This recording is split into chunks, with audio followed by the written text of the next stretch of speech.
চলতি মাসের 10 তারিখ আমবাসা বেতবাগান নাকা পয়েন্টে একটি 16 চাকার লরিতে 30 কোটি টাকার ইয়াবা ট্যাবলেট সহ বহিরাজ্যের শিবাজুল হোসেন এবং সাইরুল ইসলাম নামে দুই যুবককে গ্রেফতার করা হয়। পুলিশ ধৃত দুজনকে পুলিশ রিমান্ডে এনে জোর জিজ্ঞাসাবাদ চালায়। চাপে পড়ে আরো বেশ কয়েকজনের নাম জানতে পারে।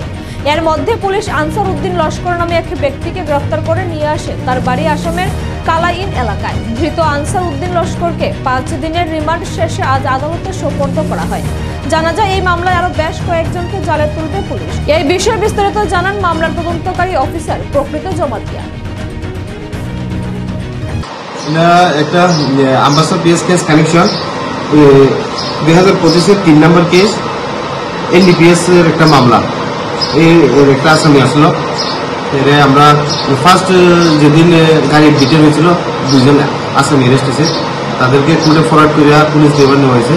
তারপরে তাদেরকে ইন্ট্রোগেশনে আরেকজনের নাম হয়েছে। তারপরে রেকর্ডিংলি হেরেও অ্যারেস্ট করছি আমরা এবং আজকে রিমান্ড শেষ হয়ে আজকে আবার আমরা তাকে কোর্টে পাঠিয়ে দিয়েছি।